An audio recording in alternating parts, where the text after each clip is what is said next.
Alright guys, so this is day 2 of me exploring the abandoned Chuck E. Cheese in Colerain. That was one of my childhood locations. Just gonna go there. We're not gonna go in the building, but we're gonna look through our windows and see what was left behind before it becomes a new car dealership. I think it's gonna be called the Joseph Toyota thing. So yeah, with that being said, it's gonna be cool. And yeah, let's check it out. Yeah, look at that. It's the abandoned Chuck E. Cheese in Colerain. The former Chuck E. Cheese, located on Colerain Avenue in Cincinnati, Ohio, opened on November 11th, 1981 as a Showbiz pizza place with the Rockefeller explosion, which is why it had the 3-stage. It opened with the sports bar as well as the Magic Cave.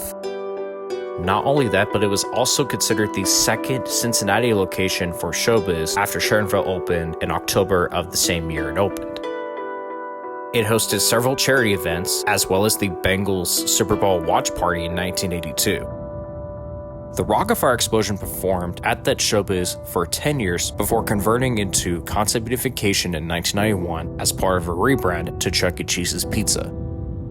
The location itself went through many changes, including the removal of Munch Jr., counting Colerain as one of the very first locations to do that. It also remodeled to the Operation Thumbchuck remodel in 1998, keeping almost everything from what it had during the 1988 remodel.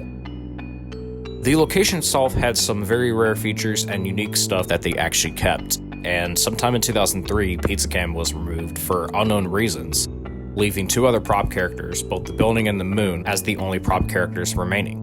However, more changes occurred throughout the 2000s and the 2010s. The curtains were removed in 2008 for unknown reasons, despite them being disabled. The 2 remaining prop characters, both the building and the moon, were left hanging without even bouncing out of the buildings or covering themselves in those building covers. Jasper also did not get his flying cheese guitar until sometime in either 2006 or 7, probably 2007 at least. Even the Munch's Make-Believe Band sign was eventually removed sometime in 2013, and while the building and moon were eventually removed in both 2017 and 2018. And then also in 2008, the Operation Thumbchuck sign, or should I say the icon itself, was stripped out after Hurricane Ike struck Cincinnati, which led to Colerain changing its icon. And then in 2009, Colerain would receive the Cool Chuck reconfiguration, aka the 2005 Phase 4 remodel, which changed a lot of things, and it also expanded the building quite a bit. And it also marked the removal of the Sherman Mall's balcony seating as well as the dimmed lighting. One of the last major changes that Colerain had for the 3-stage was when the Chuck E. Cheese animatronic swapped his clothing from Cool Chuck to Avenger Chuck, and sometime after that, it was just over. And one of the only remnants that Colerain had was the front cover of Pasquale's kick drum. Unfortunately, however, the condition of the animatronic started to go downhill. Most of the movements and the cylinders were completely out. I'm not even sure if it was either the air compressor or most likely the MAC valves that were malfunctioning or something. I honestly have no idea, but to be quite honest, those animatronics were showing their age like real fast. And unfortunately, the Chuck E. Cheese in Colerain permanently closed on September 22nd, 2019, after nearly 38 years of operation. The condition of the animatronics were not the only issues occurring at Colerain. It was also the location itself. Some say that the location was closing due to underperformance, but honestly, I don't think the underperformance was the main issue. From the lease issue to it being in a bad area, by that I mean it was in a ghetto. People would often steal items and police would be there almost every single day, which caused a serious issue for families to be there, especially before it was remodeled to Phase 4. It was also an issue, and it got worse in the 2010s, from a fight that occurred in 2011 to a drug overdose in one of the restrooms back in 2017. This goes to show that it was literally in a ghetto, like literally near Grossbeck, which basically it's a ghetto, so I don't blame them about that. I mean, honestly, if that Chuck E. Cheese was still there in Colerain, it would have remodeled to the 2.0 remodel in 2020 or 2021, or probably 2022, and it would have had the video wall replacing the 3-stage and the dance floor, as well as the trampoline zone and the superhero playground. It would have had it all. But to be quite fair, I think closing it was probably for the best. It's not like Sharonville though, even though the location itself is literally surrounded by a bunch of car dealerships in the area. So converting it into another car dealership with like the collision center, I think it's probably for the best. And who knows, maybe one day Chuck E. Cheese will probably come back to the area, but not to where it was. Or hey, maybe either Chuck's Arcade or the Adventure World could open, but I highly doubt it, but who knows. Honestly, I can definitely see why a lot of people were expecting the Colerain location to permanently close. And to be quite fair, there is another entertainment center that just opened not too far from the location called the Epic Entertainment Center. Honestly, it looks so rad, and I think it looks better than a Chuck E. Cheese if you call it a local location, but at the end of the day, it is what it is. You know what, with that being said, let's just go ahead and explore what was left behind all those years, especially with it being gutted, just like what happened to Why I'm Missing, but you know what I mean. So as you can see right here, guys, I am at the former Chuck E. Cheese in Colerain. Not much changed since it closed, although the interior is being done. So we're gonna go there, explore, and see how it is. I believe it's gonna be a new location for what they call the Joseph Twitter Collision Center, but we're not gonna go in. So we're gonna observe what it was and everything, just only for the windows and everything, because I've seen a lot of like urban explorers going out and exploring abandoned stuff. Now when you go out there and do that, you gotta be real careful. So that being said, let's give that a try, but let's be quick.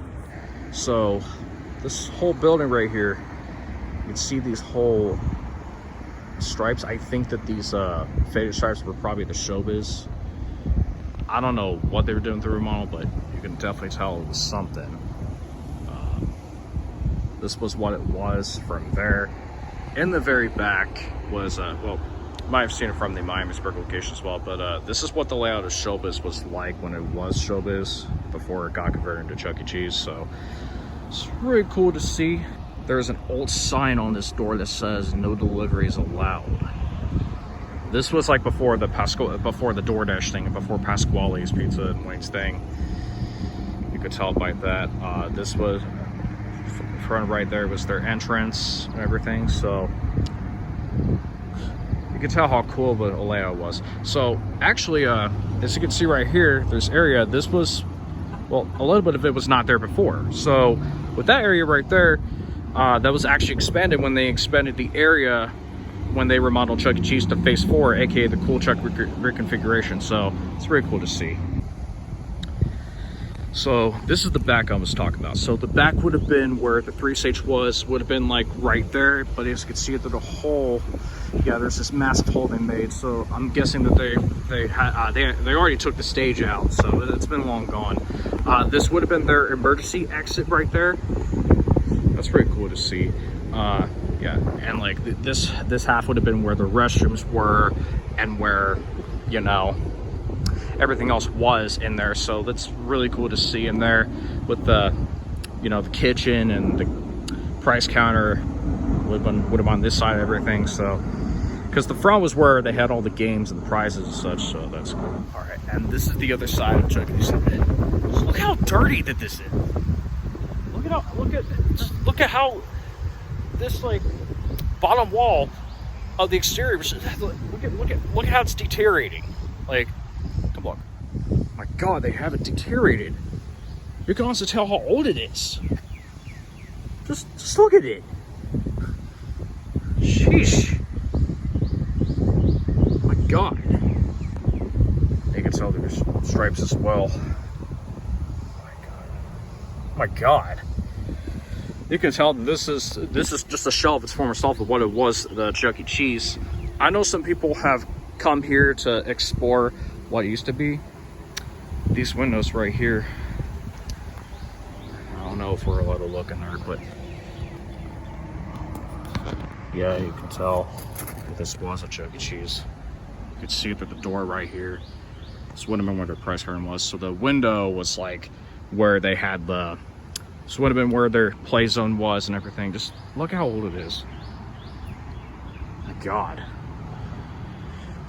It's been dead since, and as long as I remember. Look, they have like new lights in there. Quite interesting. Oh my God. Just tell.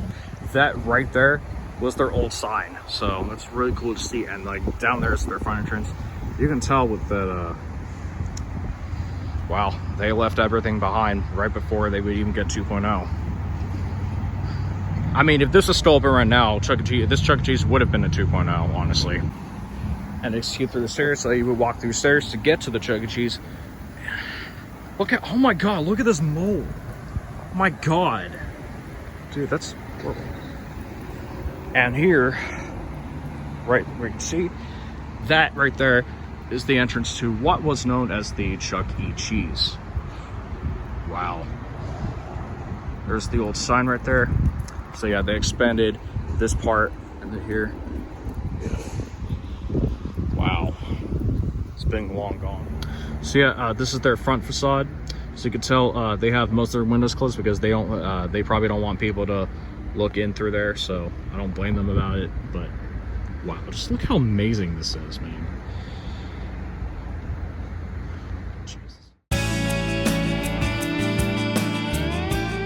You know, I used to go to that Chuck E. Cheese all the time when I was a kid, and going there as a child made me feel really calm and real happy. It was like one of my happy places. It was not really much of a sensory issue, so it was a great place to be, even though we did not go there as often. But like, we went to that location quite frequently.